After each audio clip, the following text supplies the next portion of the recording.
Welcome to the final episode of 2025. I pulled together some of my favorite moments from the year. These conversations help me think better, work smarter, and live with more intention. It's time to listen and learn. Toughness, kindness, and clarity, all three. But don't forget the toughness. Because you don't want yes people around you. You want people who say, why don't we push the boundaries of our thinking? AI makes me get to the answer perhaps more quickly, but you need someone with experience to know which of those references matter to the business. I am genuinely concerned that because of different societal factors, because of people who maybe lost out on some social skills during the pandemic, there is not that rejection resilience that many of us need in life. You mentioned that we can engineer trust. How do we do that? One is repeated exposure. Second is establish a set of shared values. Everything is here to teach me and help me. It's all working for my good. So we're going to go look for those moments when you're most uncomfortable and remind yourself, this is my teacher. From when a customer orders something, when it gets through the distribution center, how it's going to be picked, packed, packaged, and shipped. And when you look at that from a flow perspective, you start thinking about new solutions. Getting really, really comfortable with being uncomfortable is magic. And I wasn't always good at that. The right entrepreneurs, the best entrepreneurs, they just simply outcare other people.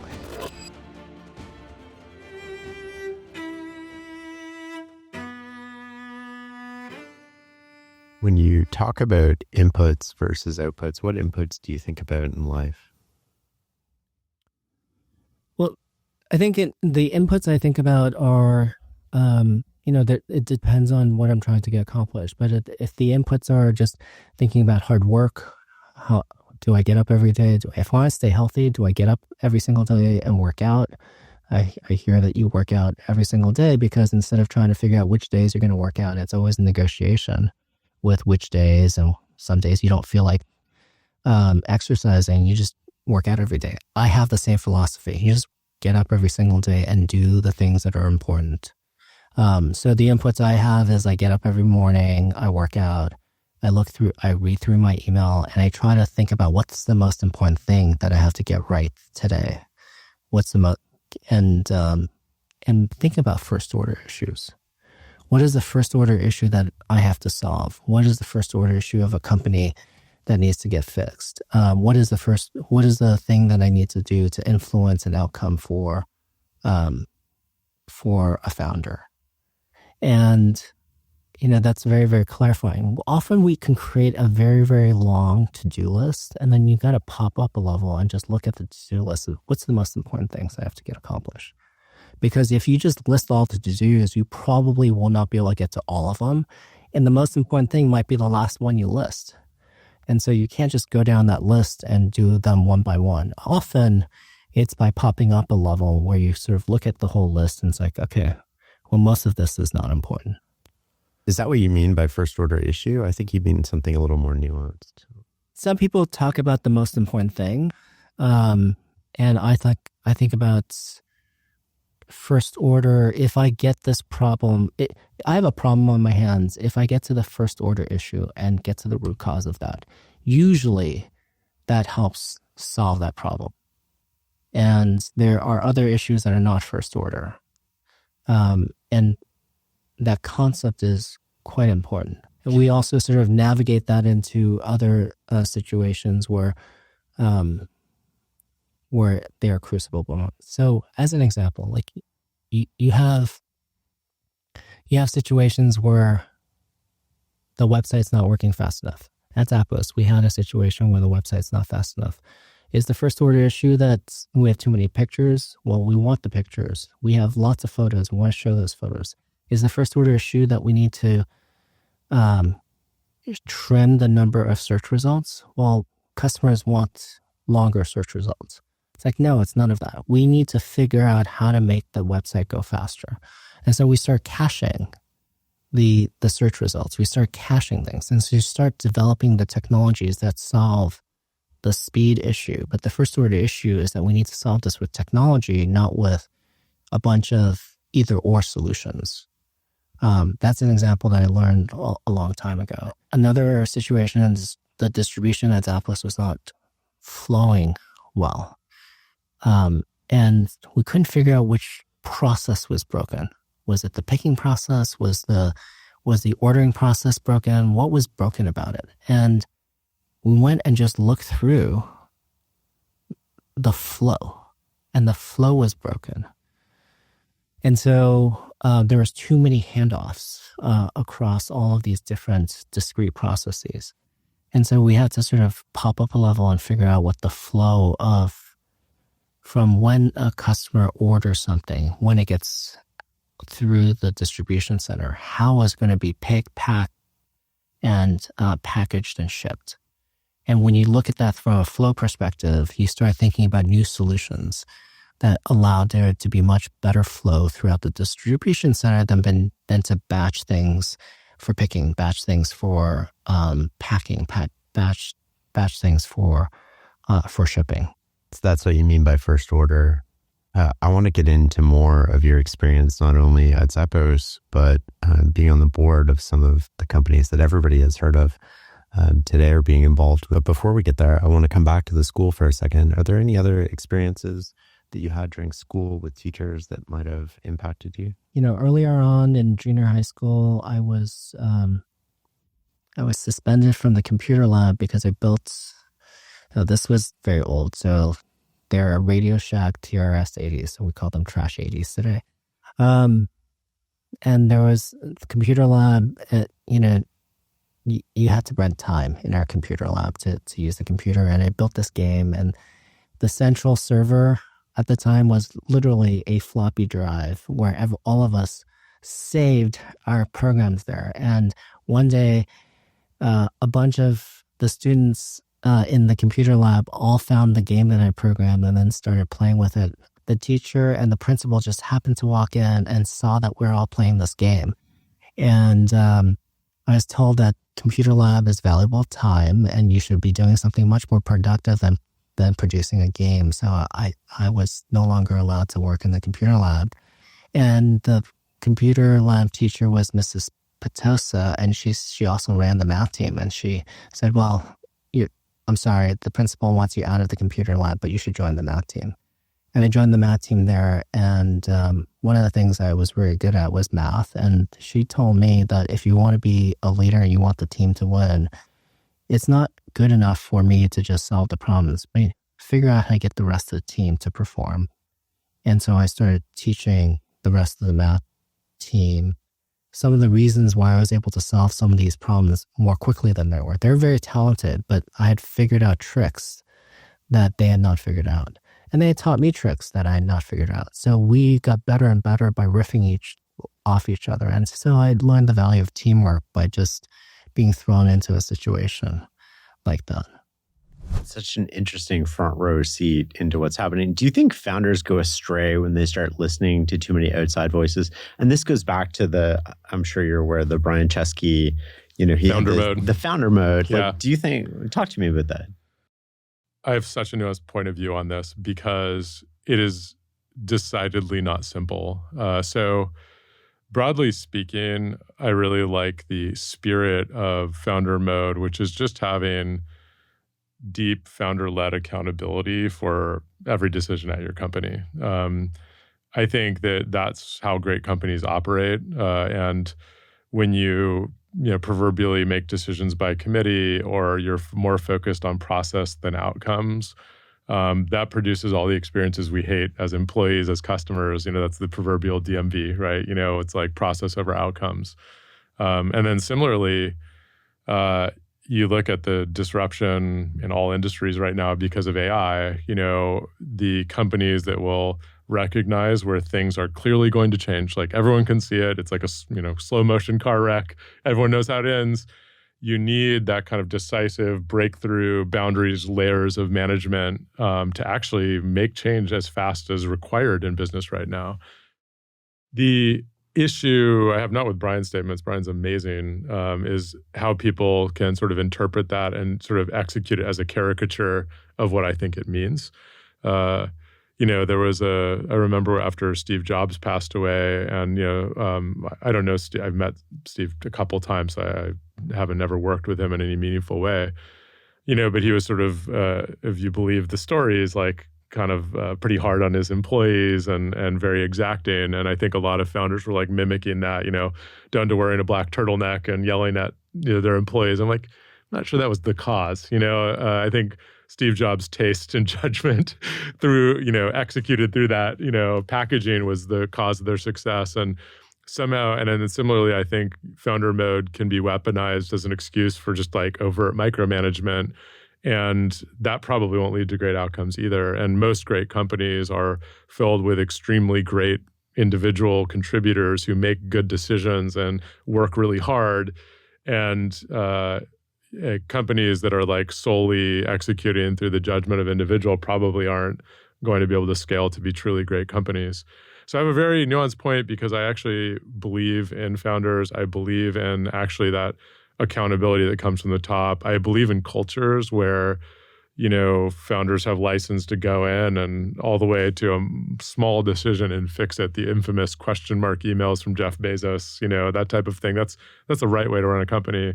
But that doesn't mean that you don't have a culture where individuals are accountable and empowered. And you don't want people trying to make business decisions because of what will please our dear leader, which is like the caricature of this. And so, after that came out, I could sort of see it all happening, which is like some people will take that and be like, you know what? You're right. I need to go down and be in the details. And some people will do it and probably make everyone who works for them miserable. And probably both will happen as a consequence. So, totally. Thank you for the detail and nuance there. I love that too. Do you think engineers make good leaders? I do think engineers make good leaders. But one thing I've seen is that I think that I really believe that great CEOs and great founders start usually with one specialty, but become more broadly specialists in all parts of their business. I think the businesses are multifaceted, and rarely is a business's success due to one thing, like engineering or product, which is where a lot of founders come from. Often your go-to-market model is important for consumer companies. How you engage with the world and public policy becomes extremely important. And I think as you see founders, grow from doing one thing to growing to being a real meaningful company like Airbnb or Meta or something, you can see those founders really transform from being one thing to many things. So I do think engineers make great leaders. I think the first principles thinking, the system design thinking really benefits things like organization design, strategy. But I also think that, when we were speaking earlier about identity, I think one of the main transitions founders need to make, especially engineers, is you're not like the product manager for the company, you're the CEO. And on any given day, do you spend time recruiting an executive because you have a need? Do you spend time on sales because that will have the biggest impact? Do you spend time on public policy or regulation? Because if you don't, it will happen to you and could really impact your business in a negative way. And I think engineers who are unwilling to elevate their identity from what they were to what it needs to be in the moment often leads to sort of plateaus in companies' growth. So 100%, I think engineers make great leaders. And it's not a coincidence, I think, that most of the great Silicon Valley CEOs came from engineering backgrounds. But I also don't think that's sufficient either as your company scales. And I think that making that transition, as all the great ones have, is incredibly important. To what extent are all business problems engineering problems? That's a deeper philosophical question that I think I have the capacity to answer. What is engineering? What I like about approaching problems as an engineer is first principles thinking and understanding the root causes of issues rather than simply addressing the symptoms of the problem. And I do think that coming from a background in engineering that is everything from process, like how engineers do a root cause analysis of an outage on a server, is a really great way to analyze why you lost a sales deal. I love the systematic approach of engineering. One thing that I think, going back to good ideas that can become caricatures of themselves, like one thing I've seen though with engineers who go into other disciplines is sometimes you can overanalyze decisions in some domains. Let's just take modern communications, which is driven in social media and very fast-paced. Having a systematic first principles discussion about every tweet you do is probably not a great comm strategy. And then similarly, there are some aspects of, say, enterprise software sales that aren't rational, but they're human, like forming personal relationships, and the importance of those to building trust with a partner. It's not all just, product and technology. And so I would say, I think a lot of things coming with an engineer mindset can really benefit, but I do think that taking that to its like logical extreme can lead to analysis paralysis, can lead to over-intellectualizing some things that are fundamentally human problems. And so, I think a lot can benefit from engineering, but I wouldn't say everything's an engineering problem in my experience. You brought up first principles a couple times. You're running your third startup now, Sierra. It's going really well. How do you use first principles in terms of how do you use that at work? Yeah, it's particularly important right now because the market of AI is changing so rapidly. So if you rewind 2 years, most people hadn't used ChatGPT yet. Most companies hadn't heard the phrase large language models or generative AI yet. And in 2 years, you have ChatGPT becoming one of the most popular consumer services in history, faster than any service in history. And you have, across so many domains in the enterprise, really rapid transformation. The law is being transformed. Marketing is being transformed. Customer service, which is where my company, Sierra, works, is being transformed. Software engineering is being transformed. And the amount of change in such a short period of time is, I think, unprecedented. And perhaps I lack the historical context, but it feels faster than anything I've experienced in my career. And so as a consequence, I think if you are responding to the facts in front of you and not thinking from first principles about why we're at this point and where it will probably be 12 months from now, the likelihood that you'll make the right strategic decision is almost zero. So as an example, it's really interesting to me that with modern large language models, one of the careers that is being most transformed is software engineering. And, one of the things I think a lot about is how many software engineers will we have at our company 3 years from now? What will the role of a software engineer be as we go from being authors of code to operators of code-generating machines? What does that mean for the type of people we should recruit? And if I look at the actual craft of software engineering that we're doing right now, I think it's literally a fact that it'll be completely different 2 years from now.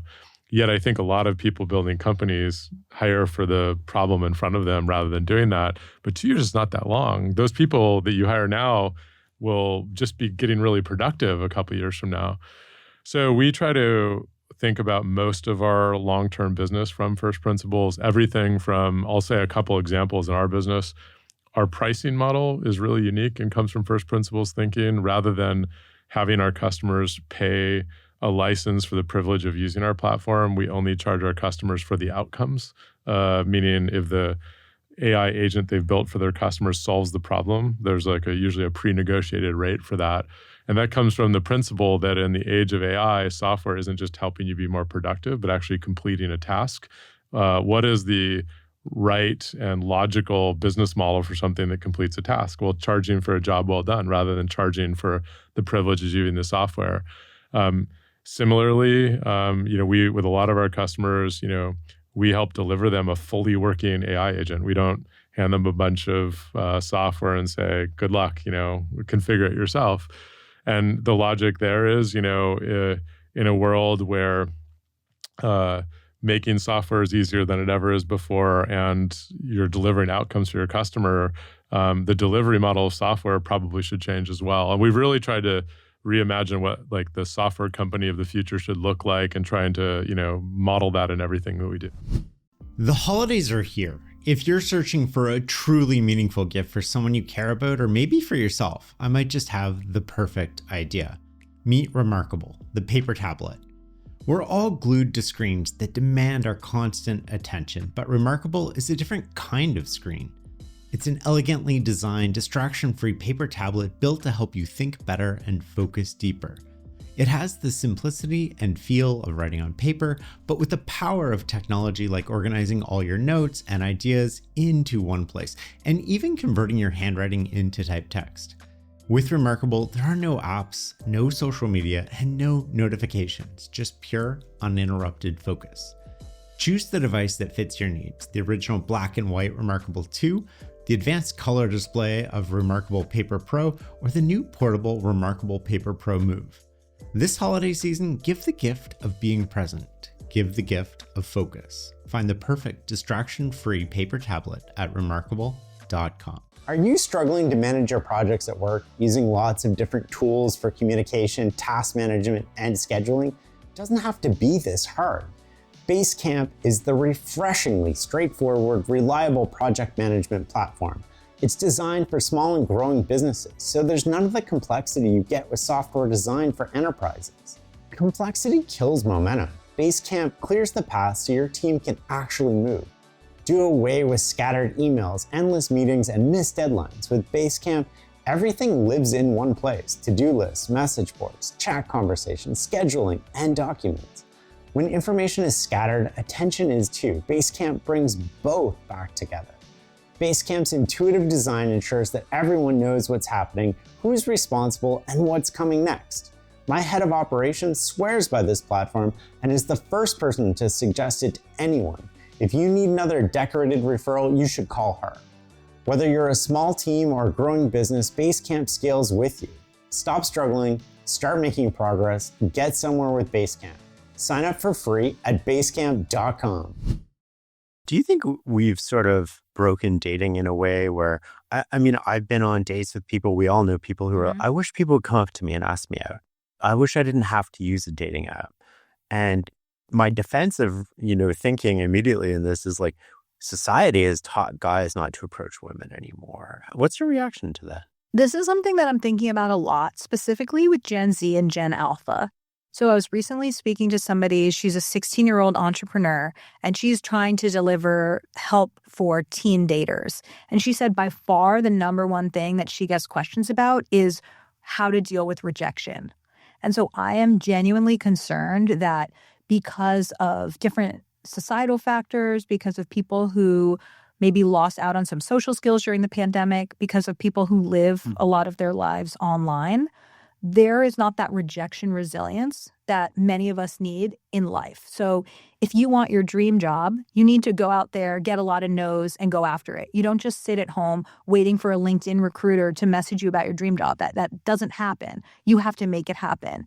And the same thing is true with dating, is that you have to shoot your shot. You have to approach people in public. You have to take a risk. And so I'm encountering a lot of people who are very afraid of rejection and are not taking those risks. And I think that it's leading to fewer relationships.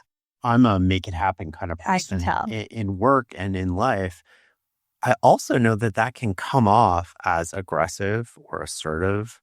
How do you deal with that? That's interesting. So what's a scenario that you feel like could come across the wrong way? Well, make it happen is like you have a great first date or something, and then you're instantly like on to the next date. You're like, I want to see you again. How about tomorrow? And then the other person, I don't know. Like, I feel like we're just in a society now where, you're supposed to wait till tomorrow almost. And I hate personally waiting. I'm sure there's other people out there like me too, where it's like, no, you're in charge. You have agency and you can make the world happen. I love this question because I think it speaks to a really real phenomenon where people are experiencing excitement about somebody, but they feel like they need to hold it back to seem cool. And so I love to talk to people about attachment theory. Has that come up on your podcast before? No, let's go into it. Okay, so attachment theory is something in the world of relationship science that's truly backed by the research. It's something that first came about around 60 years ago with someone named John Bowlby. And this research was originally done with children to see their attachments to their primary caregiver. But now we have an entire field of adult attachment specifically around relationships. And so there are people who are anxiously attached. What happens for them is their story of love is that I'm going to chase you. I have to convince you to like me. You might pull away and we're going to have this chase dynamic, and that I'm constantly worried that you're not going to be interested in me and you're going to disappear. So how those people show up in relationships, and I know because I really was one of these daters, is if you don't hear back from somebody, you start spiraling. They met somebody else. They don't like me anymore. You send a bunch of texts to try to reconnect with them. And you're often just in this danger zone where you're not being the person that you want to be because you're trying to have this reconnection moment. You think somebody's going to pull away. Then there's people who are avoidant attached. They sort of have the opposite experience. Their version of love is, I'm going to be smothered, I'm going to lose my independence, and when they get too close to somebody, they are the ones pulling away. So they're the ones, great sleepover on a Saturday night, Sunday morning, they wake up, the person hasn't left, and they're like, damn, should I call her an Uber? Oh my God, that's me. That's you? Yeah. You have that feeling of like, I need my space. Well, I need my space and I don't want to get hurt. There's like an element of vulnerability. Absolutely. What you're talking about is complete true. It's not that those people don't want to be in intimate connection. It's that the fear of being smothered or the fear of being hurt causes them to pull away. I'm going to reject you before you reject me. And so for those avoidant attached people who think that they're going to be smothered, and then for the anxiously attached people who think they're going to be abandoned, what ends up happening is they often date each other and they reinforce this idea. So I think that love is a chase. You think that love is being smothered. So when I go after you, you pull away. That reinforces mine and that reinforces yours. And anxious, attached, and avoidant people keep dating each other in this anxious avoidant loop that leaves both people feeling pretty unhappy. But there's a third type of securely attached people. And these are people who have a healthy relationship with independence and with intimacy. I want to be close to you, but I also respect and need my alone time. And so often the way that people get out of the anxious avoidant loop is they either become more secure themselves or they date someone who's secure. And so that's what happened for me. After, 10 years of chasing after different people, being rejected, being disappointed, thinking, well, if only I could prove my value, then this guy would like me. Instead, when I dated somebody who was secure, it broke a lot of those patterns. And we formed what I feel like is my first really healthy relationship. What happens is 50% of the population is secure, which sounds like a good thing. But those people are so good at being in relationships that they often get snatched up. And you have the anxious and avoidant people dating each other. But in the example that you described, it can actually be very secure for somebody to follow up after a date and say, hey, I really enjoyed getting to know you. I'd love to see you again. When are you free? And in that moment, somebody who's used to dating somebody who's avoidant might be like, whoa, they're coming on too strong, or that's so obvious. They're so obviously interested. That's boring. But a ton of the work that I do is training people to identify secure partners and to reestablish them in their heads, not as boring, but as secure, and to know that those are the people to go after. So sometimes that person who pulls away is exciting, that sparky feeling, because you don't know if they like you or not. But instead, really honoring the person who says, I like you, I'm interested, when can I see you again? And so the slight tweak that I would have to yours is not, I like you, can I see you tomorrow? That does kind of feel a little bit intense, but being clear about like, hey, that was a really great date. I feel like we really connected. I'd love to see you again. And then like working together to come up with the next date. And a lot of dating that people miss is that it's about matching somebody's momentum and matching somebody's speed. So it's a dance where I take a step forward and then you need to take a step forward. If I take 10 steps forward, you might feel overwhelmed and take a step back. So just paying attention to, are you always the one reaching out? Are you always the one making plans? There needs to be momentum matching for the speed to feel right to both people.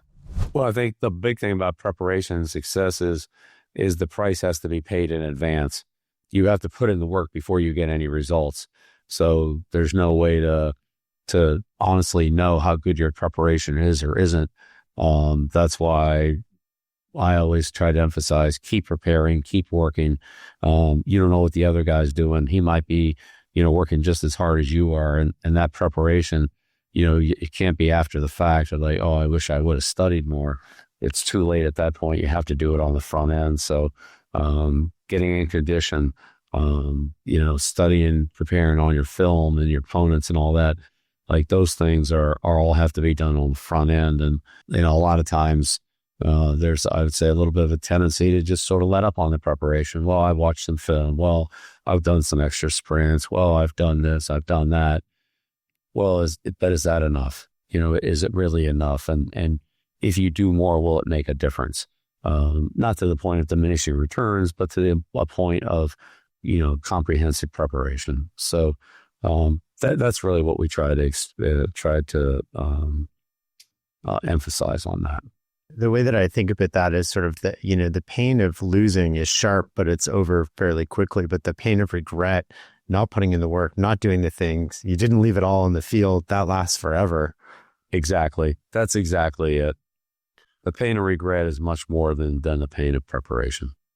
Absolutely. I think you had a 24-hour rule, sort of after win or losses, you have 24 hours to think about it and then you move on. Is that? That's right. Yeah, you play the game, you go back, you analyze it, what do we do well? What do we do poorly? What do we need to do better? What adjustments should we have made? What coaching errors did we make? And so forth. And then you factor all that into, how does that affect this next week? Sometimes there's a lot of carryover. Sometimes the team you play the following week is completely different. And some of those lessons may not really become applicable for a week or 2 weeks or 3 weeks until you see a similar type of opponent. Say like a scrambling quarterback, maybe you play 2 or 3 weeks where those quarterbacks aren't too mobile. And then when you get up against another scrambling quarterback, you go back and look at, hey, how do we need to handle this better against this type of an opponent? So, but yeah, you look at all those things after 24 hours, win or lose or draw, you take your lessons and you decide how you're going to incorporate any of those things into this week's preparation and practice, what we're going to do differently or maybe do more of or do less of, whatever it is. And then you're done with that and you move on to your opponent and spend the next 5 days, 6 days, whatever it is, of just, digging in on that opponent and what they do. Talk to me about the relationship between the best talent in the world and, you're playing in the NFL, you're coaching in the NFL, and confidence. Well, again, it's all relative, Shane. I mean, as good as the players are in the NFL, the guys on the other side of the ball are pretty good too. And, I'd say every team, generally speaking, every team has about, 5 or 6 players that are elite, have elite payments, elite contracts. Mm-hmm. And then you might have some younger players in their first through fourth year, 2 or 3, 4, whatever those that are elite players that just haven't hit those top contracts yet. But they don't necessarily match up in the same position. You might have a tackle, I might have a guard, you might have a linebacker, I might have a corner and so forth. So the way those elite players match up is very specific from game to game. And how you want to match them, your matches against theirs, and how you want to deal with that is, that's a big part of it. I think the confidence thing is really interesting. I think what really separates the great players is their ability to do it even when the bullseye's on their back every week, like it was with Tom Brady, like it was with Lawrence Taylor, like it is with Patrick Mahomes, like it is with, players like that, Lamar Jackson and so forth. Every week, the teams are geared towards stopping those players and game planning against them or putting their best guy on them or however you're going to handle them. And for those players to continue to be productive in spite of the game plan attention they get is what truly makes those players, great and elite. And I think that, when we had Kobe Bryant come in and talk to our team, I think it was around 2018, 19, somewhere in there.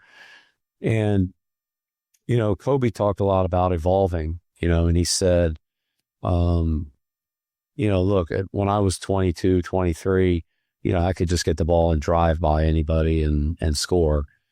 And he said, I can't do that anymore. I still score, but I found different ways to score, moving without the ball, jump shots and, being better in pick situations and all those kind of things. That, you know, he said, I found ways to evolve my game because I just couldn't do the things I used to be able to do as well. But there are other things I found that I can actually do better. And I thought that was a great message for all of us to hear, that as we, you know, as we go through our careers, do the things that are working, do the things that you can do well, but also evolve, continue to learn, continue to, you know, find ways to be productive that are maybe a little out of your comfort zone, or are not, you know, habitual for you now. But if you can become good at them, they can be great, you know, great tools for you. Are there any other people that you brought to speak from sort of different sports that sort of had a different message that resonated with you or the team and just stands out in your mind? Oh yeah, we had a lot of them. Yeah, we had a lot of them, and it was great because, you know, just the guys, you know, they hear a lot of football stories, but it's good to hear other ones. One of the ones I thought was particularly entertaining, a couple of them. One was Paul Asciante. They won like 14 national championships in a row. They won like 160 some games in a row, matches in a row. I mean, and at the Patriots, we were favored in almost every game, you know, not every game, but most every game for quite a while. And so, you know, I brought Coach Asciante in and I said, you know, here's a guy who's won like 13 straight national championships. They won 160 some matches in a row. I mean, you talk about being favored now, like they're favored. And like, let's listen to what that's really like. And he was great. He talked about it doesn't matter whether you are or aren't, or how many you have or haven't won. Every day is an opportunity. You make the most out of each day, and you just get better each day. And you don't worry about what you've done in the past. You look at today's opportunity and make the most out of it. It was great. So one of our players sticks his hand up and said, "Hey, Coach, I have a question. What's squash? I thought it was a vegetable." And Jimmy Johnson, you know, we were going into the playoffs, and Jimmy came up and he was doing a story on somebody. And I said, "Hey, would you mind, you know, talking to the team?" He said, "Sure." So he said, "Yeah, let me tell you a little playoff story here. You know, when I was in Dallas, we were getting ready for the playoffs, and we were in a special teams meeting. I'm standing in the back, and I see one of our players back there kind of dozing off and not paying attention. And he said he wasn't a starter, but he played in special teams.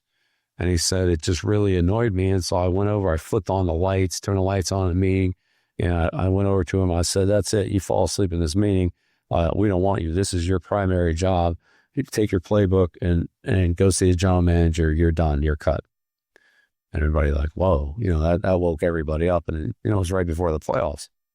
So, you know, any questions? Yeah, Coach. What would you have done if that had been Troy Aikman? Jimmy said, "Well, I wouldn't have turned on the lights. I probably would have gone over to him and nudged him and said, like, 'Hey, Troy, pay attention.'" And the message was, if you have a lot of pelts on the wall, you might have a little more slack. If you don't have a lot of pelts on the wall, you don't have any room. You don't have any room. You can't live on what you've done because you haven't done enough. You better know where you are. And if you're Troy Aikman and Tom Brady, but he goes, those guys would never do that anyway. But you might be able to survive that. But if you don't have that kind of resume, you haven't had that kind of production for this team. So nobody wants that. You're replaceable. They'll find somebody else who will stay awake in the meetings and who will be more attentive. And it's pretty funny. I'd just nudge him and say, "Hey, pay attention." As a leader, you've called yourself blunt and direct when delivering a message to people. I'm curious what you've learned about delivering a message that gets heard. You know, it's an evolving process, if you want to call it that. Sometimes people deliver messages that are not heard because you haven't really delivered the message clearly. People actually come out of performance appraisals and say, "I think I'm doing a good job." And you're going, "Oh my God, I hope that's not what you heard." You're saying to yourself, because this person was supposed to have told you the 3 or 4 things, areas that you're supposed to improve upon, and the 3 or 4 things that you did wrong. You're supposed to have gotten very direct feedback. People don't like conflict. People don't like to deal with issues directly. They like to beat around the bush and then leave saying, I think I gave the person the message. I had the opposite perspective, which is give the message, do it in a supportive way, and make sure that whatever you tell them they have to work on, you help them get to that. So I chose to write performance appraisals which said, this is what you've done well. This is where I think you didn't do well. This is what you need to work on. And if you were to work on these issues and show progress, this is where you could go. So you see, what this letter did was celebrate them for what they did well, told them what they didn't do well, told them the 3 or 4 things they had to demonstrate progress on in the next year and how I was going to help them. And then also told them, if you showed progress, this is your trajectory. Because if we don't do it, I think we're not getting the best out of people. There's a kindness and clarity. Toughness, kindness, and clarity, all 3. But don't forget the toughness, because you're confronting them and saying, I asked you to really get to know the international markets. You made 2 trips internationally last year. And each trip in 3 days, you came right back. How could you have learned international markets without getting out of the office in the US? Okay? And then you write saying, I'd like you to visit the following countries next year. And when you visit those countries, make sure you go down to this level of detail. Some people would say a CEO shouldn't be getting to that level of detail. Yeah, they're right. But if I truly care about this executive and I think they have great potential, I will get to that level of detail. And I will monitor it middle of the year and say, hey, did you make any international trips? Did you follow anything I said? And if they say, nah, I really don't want to go, then you go there. You don't have the potential to be a CEO. From the outside, we hear these stories about how CEOs pay attention to the top 50 of the top 100. How many people inside were you really monitoring and trying to develop and having a real one-to-one personal relationship where you're doing this and you're in the weeds and you're in the performance report and you're trying to build them? I think there's about 300 or 400 that were corporate assets. And one watched them all the time because these are people who in 15 years could be CEO. There's something about them that, you sort of caught your fancy when you were in a meeting or in some project that they were on. They had brilliant ideas. Not brilliant ideas that reinforced your thinking. Brilliant ideas that challenged your thinking and took us to a better place. Because you don't want yes people around you. You want people who say, why don't we push the boundaries of our thinking? What if we approach this creatively? And people who put the company before themselves. I look for that all the time. And so there were 300 or 400 people that we actually call them corporate assets, and we track them to make sure that we game plan them, give them the right assignments. And even if they couldn't move, could we give them interesting assignments so that they could get the experiences without constantly moving? So that's the number of people that we tracked. What were the signs that somebody was putting the company ahead of themselves? They would put their hand up for difficult assignments. And if something went wrong, they didn't look for somebody else to blame. They would take the blame and say, hey, I could have done a different job, or I could have led differently, or I could have staffed my team differently. These are people who would come to me and say, whatever's going on in this other part of the company, I think may be putting something in jeopardy. And I'm not throwing them under the bus. Would it be okay with you if I went and worked with them to perhaps write things? And I'd say, be careful how you do it, but go for it. And I will tell them that I didn't send you there, that you were doing it out of your own good nature. Otherwise, people say, oh, the CEO's got some pets that she's sending our way. So you've got to be very careful how you deal with organizational dynamics. But these are people who look around themselves and are constantly looking for ways to improve the company as opposed to how do I get the next promotion, the next raise. You said a lot of people don't read the footnotes or the financial statements. Is that changing in a world of AI where you can sort of like download the financial statement, pop it into AI and say, what do I need to know? I think it's actually exacerbating the situation. Oh, spend a few beats on that. Because now, read the financial statements, Anthony. I just put it into AI. I asked ChatGPT to tell me, what about this? Look for that, look for that. And there's all the instances of those things. And then I just read it and it's all there. Well, did the AI miss it? Did the AI understand the linkages between each of those sightings? If I'm looking at, for example, I was looking at a company recently And I was looking at, it was capitalizing costs. Okay, this is a REIT. And if it capitalizes costs versus putting them through the income statement, if it goes through the income statement, it makes their operating earnings look poor, lower, and their net EPS ultimately. But if they put it on the balance sheet, well, that's an investment in the future and everything looks okay, right? And so there's a gray area. Was it an operating expense or was it a capital item?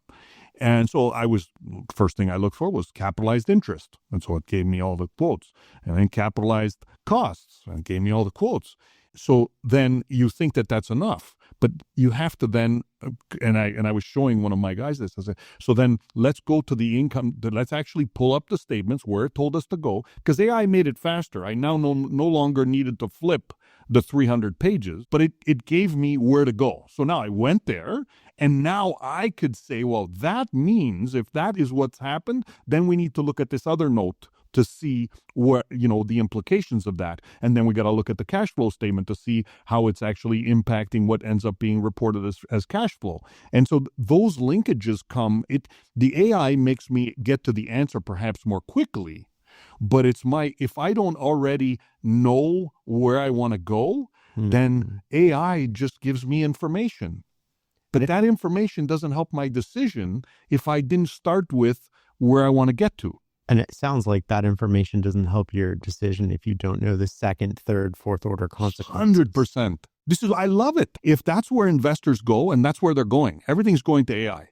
The bottom level of being an analyst, the junior analyst is going to be replaced by an AI. The one that said, find me all the references of, where the company capitalized costs. That the AI can do. I get it. But you need someone with experience to know which of those references matter and to what that means to the business. And this brings about a number of challenges because, well, if that junior person doesn't get on the ground floor, they'll never learn to be able to make all those connections. And the only way to learn is sort of like being in the weeds and not being in AI. Yes. In fact, it ties to so many things. I with my own children, I've seen growing up when we went to school and we were in elementary school, we would be, we'd have to do the math tables and recite them. Yeah. 2 times 2 is 4 and so on. I remember I was struggled with my 9 times table and then my 12 times table. And so I had to memorize them and get them going. But then my children came along and they were using a calculator. And apparently that was okay. I went bananas. I said, you're not going to use the calculator. You need to learn it without the calculator, and then you can use the calculator, which is the same with AI. You need to understand how the financial statements are prepared, understand the linkages, develop mental models so that when the AI gives you information, you can digest it and make decisions. Reminds me of this funny story. When I started university, I ended up in first year calculus. And for whatever reason, the professor who was supposed to teach that class couldn't teach it. So the dean of the math department took over. And on the first class, in the first minute, he said, there'll be no calculators in this class. Oh. Nobody, of course, listened to him because graphing calculator, you're like, oh my God, this makes my life so much easier. We show up to the final exam, which is I think 80% of your final mark. Yeah. And on the front page, it's no calculators. And he did not grade that on a curve. And it was not pretty for most students. I taught at university for about 14 years at York. And truly a very fulfilling time in my life. And I still love doing guest lectures. I remember I would always start I would go over the outline and I would tell the students, I said, so assignments are due at the beginning of class. Mm-hmm. If they're handed in after the 8:30 start time, it's a 0. It's a 0. And invariably, whether it was the first, and usually the first or second assignment, somebody would show up and hand it in late. Mm-hmm. And I would say it's a 0. Yeah. And they would whine and say, how can you do that? And you're so draconian. And I said, well, you think in the real world, when an RFP is required and you've signed with the contract with a client that they demand the report by 9 a.m. on Monday and you show up at 9:05, how's that look? And somehow it's okay. So it wasn't okay in my class. And ultimately, I think you build respect because people see that there's a rule and it's followed. And then people have respect for the rule. There's this sort of like weird dichotomy, I think, with students right now. And dichotomy is probably not the right word. There's this weird path where students are coming out and they're more powerful and capable than ever because they use AI by default. And so they can get more output than somebody who's maybe been in their career 15, 20 years. And I use my 14-year-old as an example. You know, in a world where he never had to show up to work, he's a mid-level employee at most companies based on output. If you never saw him, he can give you the exact same output that a mid-level employee is going to give you if everything goes right. But the minute something goes wrong, he doesn't quite understand all the nuances and and AI, I guess the race for him is like, will AI catch up quicker, you know, because he uses AI by default. And I sort of think about this as like making a recipe, right? Like if I pull out a cookbook and I make a recipe and I do everything perfectly, you wouldn't be able to tell the difference between me and the chef. Like the food, maybe it's not plated as well, but it's going to taste great. It's going to taste the same. You'd be like, this is amazing. But if something goes wrong, if the oven's too hot, if I don't stir enough, I don't put enough salt in, I don't know why it didn't go right. But the minute a chef, the chef who created that recipe, who's got all the experience, who did the, you know, who's made it hundreds of times, they taste it and they're like, oh, your oven said 375, but it's actually 350. You stirred this too much. You let this boil. They instantly know what went wrong. Yes. And I wonder if in a world of AI, that's the nuance. And I was talking to Steve Schwartzman about this in a different context, but he basically said, you know, a lot of the analysts coming up, they know the numbers, but they don't know what the numbers mean. Correct. Experience teaches you judgment. And you talk about this in your book. It's all about the mental models. I believe that strongly. The experience teaches you what the numbers mean, as we've spoken about. And when you have experience, you say, I've seen that before. And a lot of the things I see happening today link back to things I've seen when I started my career over the last 30 years. And I think that's something that the AI can't quite do unless you tell it where to look, because it doesn't know the link to it that I'm thinking about. Right. But if I can make the initial stage, it can help me get there quicker and more accurately. But if I don't already have a model of what I'm looking for, it's not going to get there. So you use the word trust, and I'm wondering, is there a nuance with likability? Because I had heard before, and I don't know where I got this from, but I remember reading something about like we're more convinced by people we like, and you used the word trust, and I'm wondering if that was conscious. We're more convinced by people we like, and we like people that we trust. Okay. So they are related. It is possible to believe someone you don't like, right? It is like picture someone that you really dislike and they say they're going to do something, but you immediately believe that they're going to do it. So let's say that there's some foreign adversary who makes a threat and you believe that they'll follow through on their threat because they usually do, even if you don't like them. That is possible. But there definitely is a link between if you like someone, you're more likely to believe them. And if you believe someone, you're more likely to like them. And I think that liking is actually really underrated.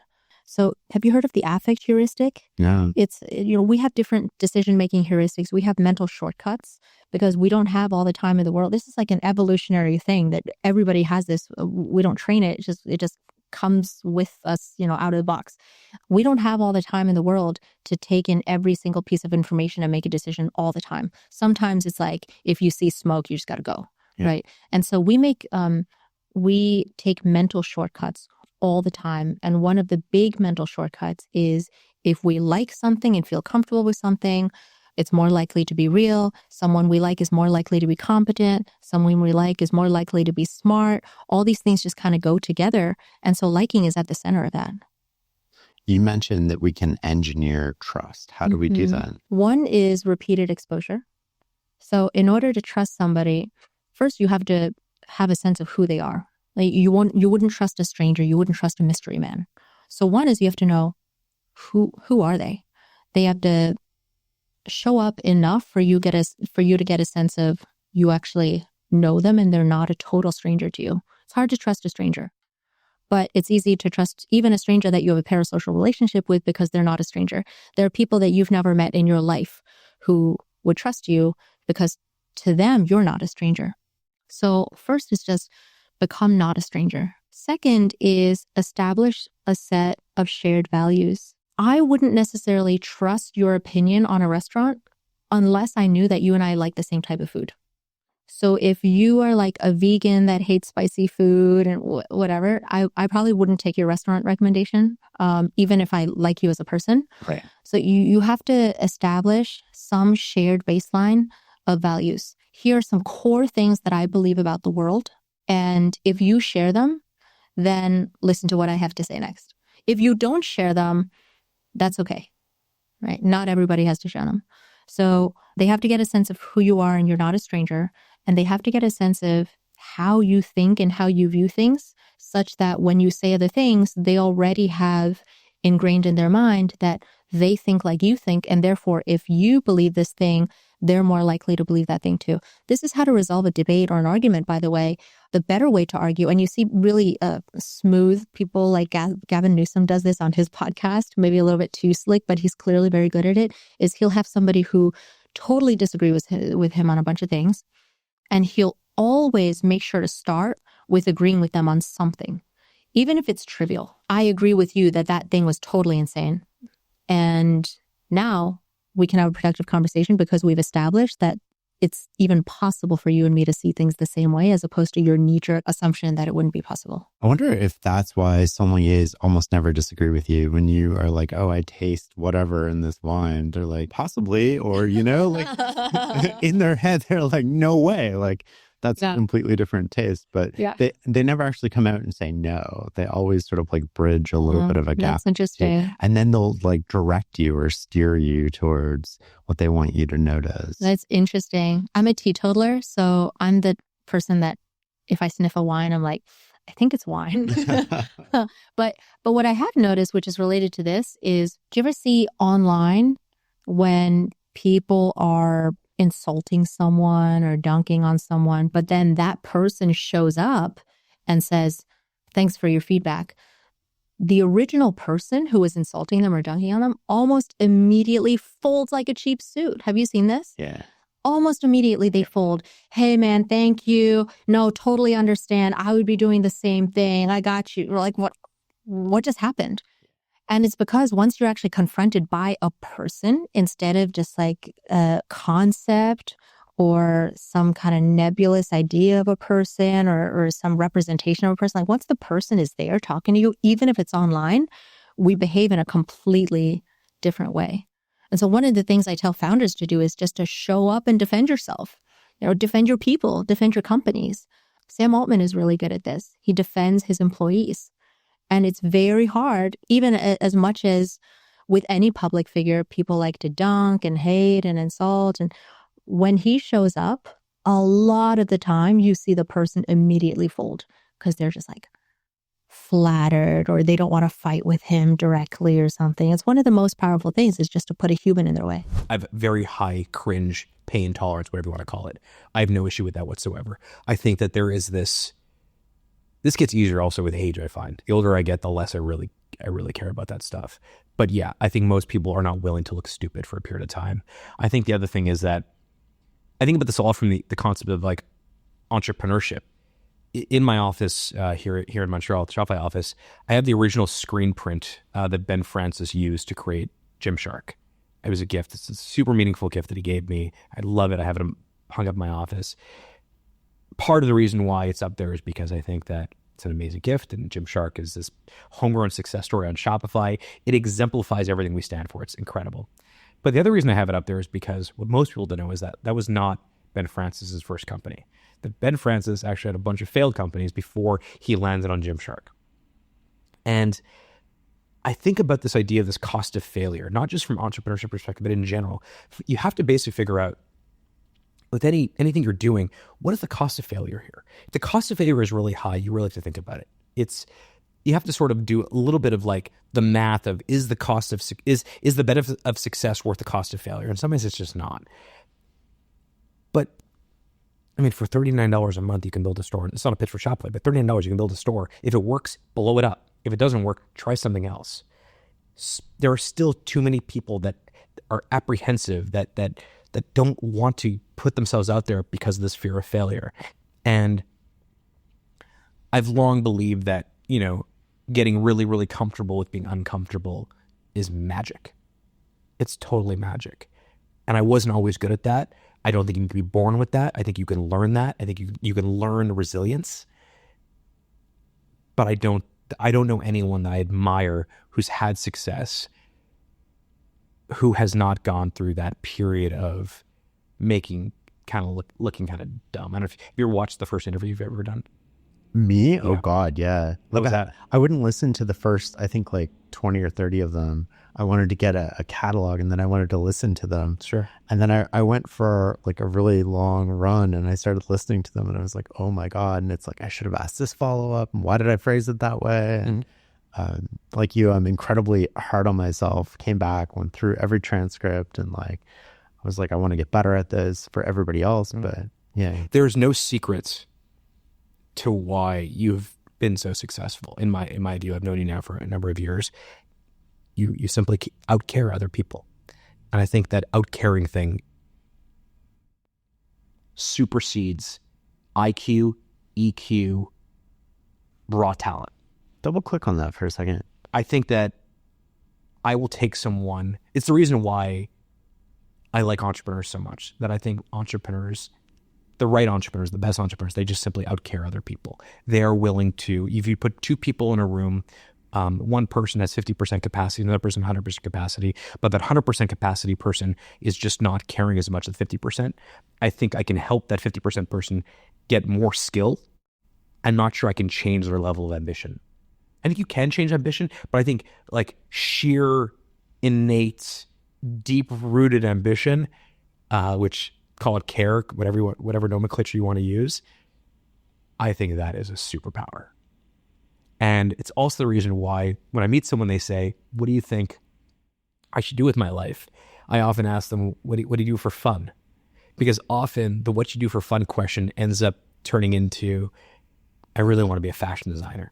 And I'm like, you should go be a fashion designer. Even though you've never done it, you may not have the raw skills, you will learn those skills, but you seem to really care about this thing. You're probably going to be good at it. Is there a difference between who cares the most and who wants it more? Or how do you see that nuance? I look at them the same, in my view. Usually high care comes from high intent or an elevated level of desire to succeed. I'm trying to teach my kids that right now. I spent a lot of, this is kind of weird, but I kind of wish I had kids pre-IPO rather than post-IPO. Why? I think whatever success that I've had and success of things I've been involved with, they're more meaningful to me because obviously I know where I come from. I know how hard it was. But I also see how my wife sees my relationship with things that I've done, in particular with Shopify. Lindsay has a wonderful emotional connection. It's Shopify for Lindsay, even my wife, is not just a company.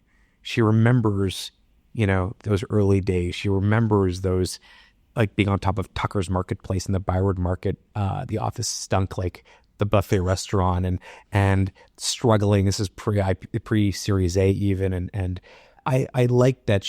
I love that she knows that. She knows how meaningful it is because she's seen the entire journey. My kids were born in the last 8 years or so. They kind of only know our life being pretty good. Our lives changed post-IPO. I don't think that's a secret. Financially, my life changed and I don't take it for granted. But I kind of wish they knew what Lindsay and my first apartment looked like in Ottawa, Canada, and how gross it was. It wasn't gross because it was dirty. It was a nice apartment because we couldn't afford anything else. And so what Lindsay often tells me is just the kids didn't see that, but tell them those stories. And so I tell those kids, I tell my daughters the stories of those early days and how scary it was. And we didn't know if it was going to succeed or not. And I want them to see that. I don't want them to think any of this came simply because it was fate or just kind of happened, or, I mean, luck plays a role here, but this was sheer grit and willpower, and it still is. Part of the reason why I like starting these small projects like Big Shot or Firebelly is I want the kids to see that. I want the kids to see this thing that, that first episode of Big Shot we did it was Charles Bronfman. It didn't do very well. I wasn't very good at it. I wasn't a good interviewer. I didn't know what questions to ask. Dave and I were kind of awkward, fumbling along together. And Bailey, my eldest, has sort of memorized most of that episode. And now she watches that. They love watching Big Shot. They also watched the most recent episode, Bobby Kotick, who built Activision Blizzard. We put that out last week. And I love watching her see the difference in style and the articulation, because I want her to know that, like, all the things she wants in her life, she can have, but it won't be easy. No one's going to give it to her. And it's going to kind of suck at the beginning. Whenever you're in that moment, when you're nervous and you really want something, obviously the best performance comes when you have freedom. But it's easy to get attached to that because you're like thinking, okay, this is really important. And so get attached to it and have tension. So what you can do is ask yourself, what do I want more in this moment? To be successful right here this one time, or to get better at these moments? In other words, to master my ego, to not be so caught up in what people think. So what happens to most people is that they come to these points in their lives where they're really uncomfortable. Maybe they're giving a speech or playing ping pong in front of a bunch of people. It doesn't matter what it is. If you're nervous and other people are watching, they come to those moments where they're really uncomfortable and they back away because they're too uncomfortable.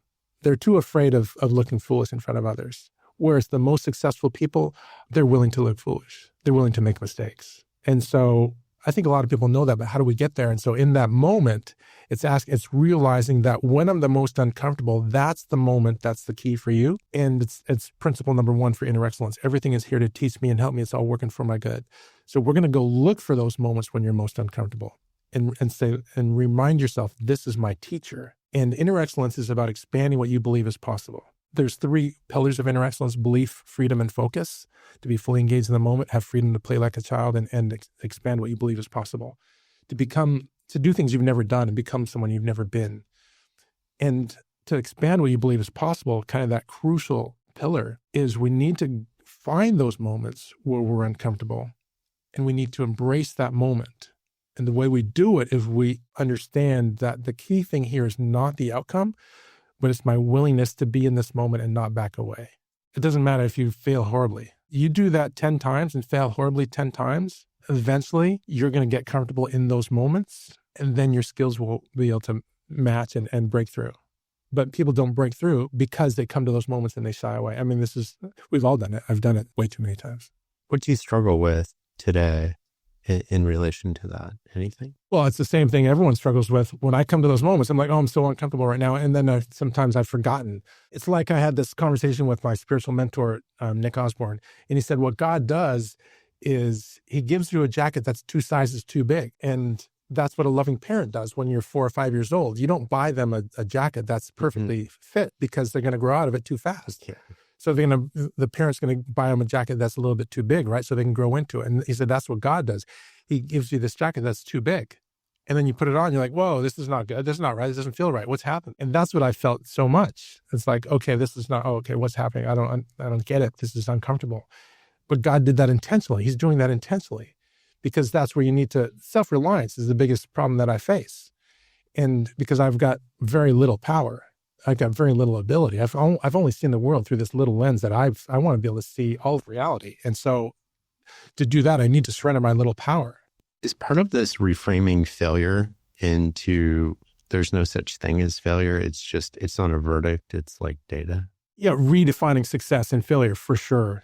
Like the Hall of Fame linebacker Brian Urlacher told me that I asked him, what is the difference between you and the best performers that you've ever in NFL that you've ever competed against? And he said, most NFL players, they make a mistake and they get tentative. I make a mistake and I don't get tentative. And so that's that courage. That's that willingness to fail. That's that relentlessness that's needed. So that's what happens. I mean, it happens with people too. Like if you give a talk at work and, it doesn't go quite right, it's in your head the next time you do it. So you're less likely to be successful in a way. But the counterbalance to that would be, okay, well, what do? We do more preparation. We go through our mistake, we reflect on it, we learn from it, and then we sort of like let go of it and move on so we don't make the same mistake again. Yeah. So failure, that's all obviously a big part of it. And, and there's one of the principles, the presupposition is there's no failure, only feedback. It's the emotional part is the issue. If there's no emotional aspect to it, then what does it matter if you fail?